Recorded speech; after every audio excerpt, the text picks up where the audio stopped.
जय जिनेन्द्र बंधुओं, आज सुनते हैं औदायिक भावों की विचित्रता, भगवान शांतिनाथ का पूर्व भाव। जम्बूद्वीप के विदय क्षेत्र में वस्कावती देश है, जहां सदा अनेक केवली भगवान और मुनिवर विचरण करते हैं तथा जैन शासन का धर्मचक्र सदा चलता रहता है।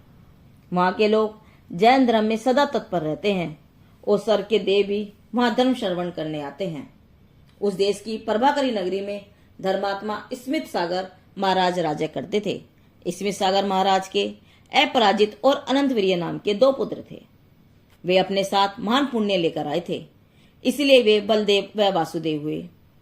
राजा स्मित सागर दोनों पुत्रों को राज्य सौंपकर संसार से विरक्त हुए और स्वयं जिनेन्द्र के निकट जाकर दीक्षा लेकर मुनि हो गए।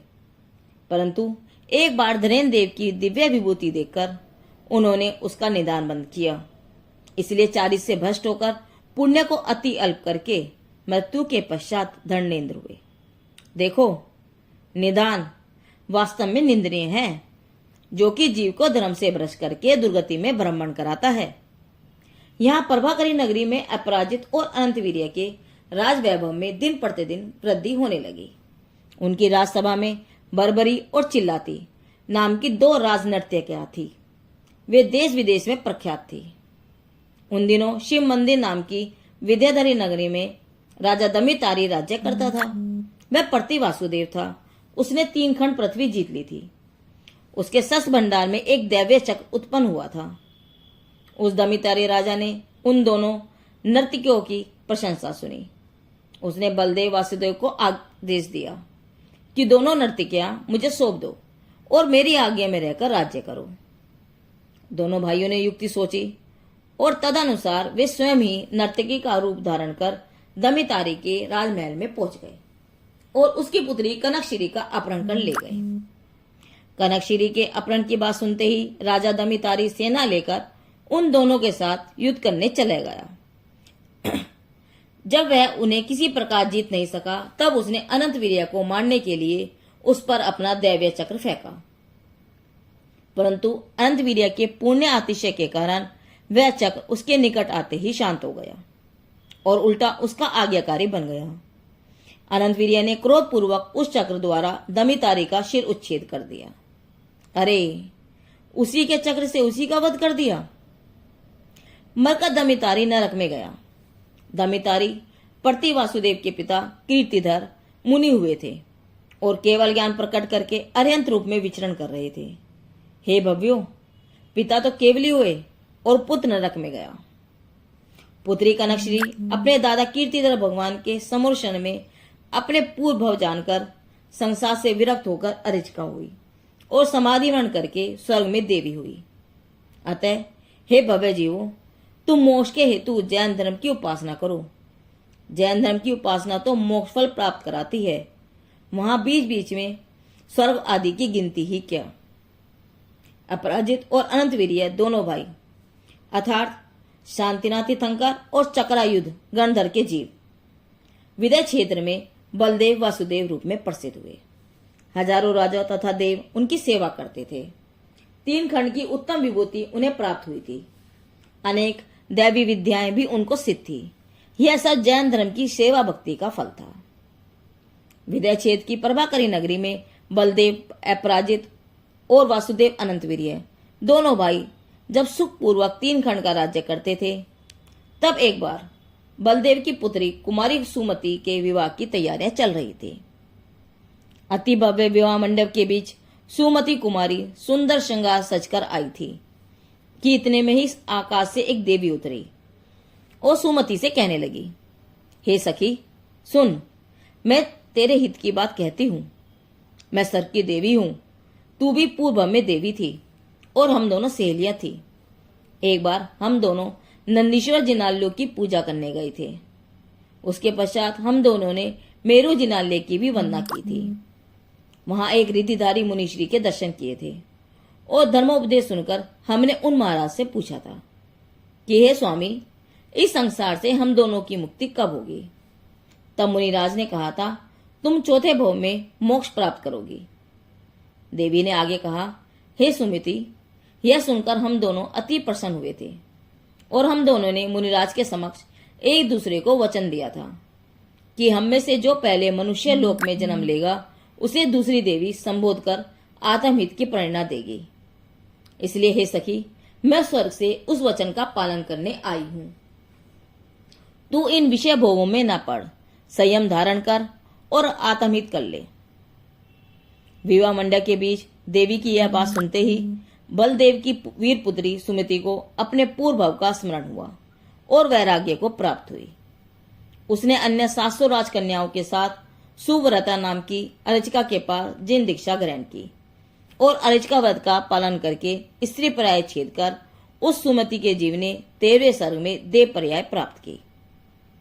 अचानक विवाह मंडप में ही राजकुमारी को विवाह के समय वैराग्य की घटना से चारों ओर आश्चर्य फैल गया। बलदेव का चित्त भी संसार से उदास हो गया। यद्यपि उनको संयम भावना जागृत हुई, किंतु अपने भ्राता अनंत वीर्य के प्रति तीव्र स्नेह के कारण वे संयम धारण न कर सके। ऐसा महान वैराग्य प्रसंग प्रत्यक्ष देखकर श्री अनंत वीर्य वासुदेव को किंचित भी वैराग्य नहीं हुआ। उसका जीवन दिन रात विषय भोगों में ही आसक्त रहा। तीव्र विषय आसक्ति के कारण सदा आदर और ध्यान में लगा रहा। वह पंच परमेष्टि को भी भूल गया। अरे, जिस धर्मानुग्रह के कारण वह ऐसे पुण्य भोगों को प्राप्त हुआ था, उस धर्म को ही वह भूल गया। अपने भाई के साथ अनेकों बार वह प्रभु के समोषण में भी जाता और धर्मोपदेश भी सुनता, परंतु उसका चित्त तो विषय भोगों में रंगा हुआ था। जिसका चित्त ही मैला हो, उसके लिए परमात्मा का संयोग भी क्या कर सकेगा।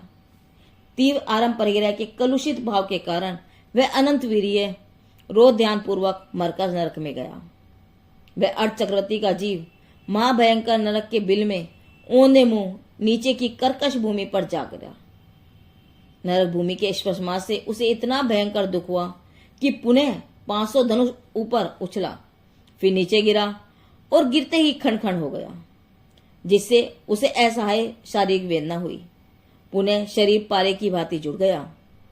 उसे देखते ही दूसरे हजारों नारकी आकर उसे मारने लगे।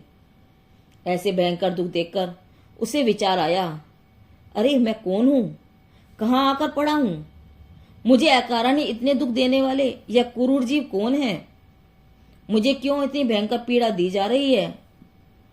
अरे मैं कहां जाऊं, यहां मुझे कौन बचाएगा। भीषण ताप और भूख प्यास के कारण मुझे मृत्यु से भी अधिक वेदना हो रही है। मुझे बहुत प्यास लगी है। इस प्रकार दुखों से चिल्लाता हुआ वह जीव इधर से उधर भटकने लगा। वहां उसने कुअवधि ज्ञान से जाना कि यह तो नरक भूमि है। पापों के फल से मैं नरक भूमि में आ पड़ा हूं और ये परम अधर्मी असुरदेव अन्य नारकियों को पूर्व की याद दिलाकर भयंकर दुख देने के लिए प्रेरित कर मुझे मेरे पापों का फल चखा रहे हैं। अरे, दुर्लभ मनुष्य भोग को विषय भोगों में गंवाकर मैं इस घोर नरक में आ पड़ा हूं।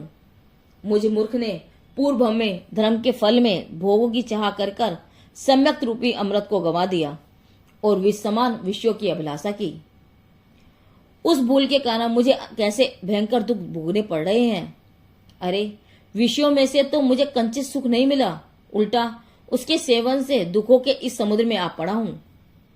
इस प्रकार पश्चाताप सहित नरक के घोर अति घोर दुखों को सहन करता हुआ वह अनंत वीर्य का जीव अपनी असंख्यात वर्ष की नरकायु का एक एक पल बड़ी कठिनाई पूर्वक रो रो कर व्यतीत करता रहा।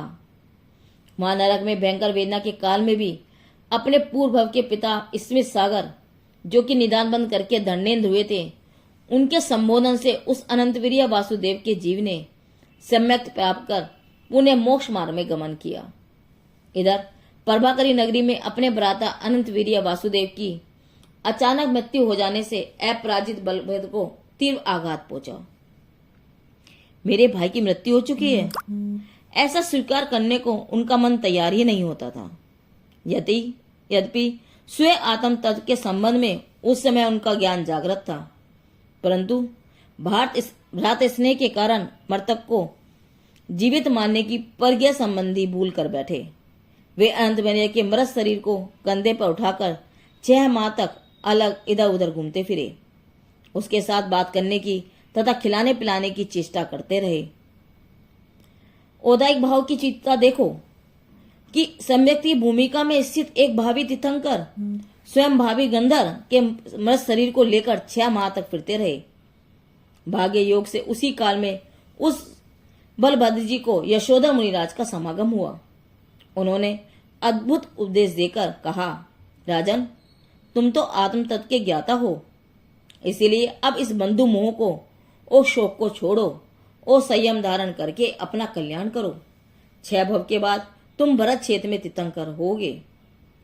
यह मोह आसक्तिपूर्ण चेष्टाएं तुम्हें शोभा नहीं देती हैं, इसीलिए तुम अपने चित्त को शांत करो और उपयोग को आत्म ध्यान में लगाओ। मुनिराज का उपदेश सुनते ही बलदेव को वैराग्य उत्पन्न हुआ। उनकी चेतना झंकृत हो उठी। अरे, किसका शरीर और कौन भाई? जहां यह शरीर ही अपना नहीं है, वहां तो दूसरा कौन अपना होगा? अरे, मैंने मोह चेष्टा में व्यर्थ ही अपना समय गवा दिया। ऐसा विचार कर उन्होंने दीक्षा ग्रहण कर ली। दीक्षा लेकर उन अपराजित मुनिराज ने अपना मन आत्म साधना में ही लगाया और अंत समय में उत्तम ध्यान पूर्वक शरीर त्याग कर वे महात्मा 16वें अच्युत स्वर्ग में इंद्र हुए और अगले भव में शांतिनाथ तीर्थंकर होंगे। भगवान शांतिनाथ का पूर्व भव का यह कथानक जैन धर्म की कहानियां भाग 15 से लिया गया है। जिनदेव की वाणी आगम वाणी।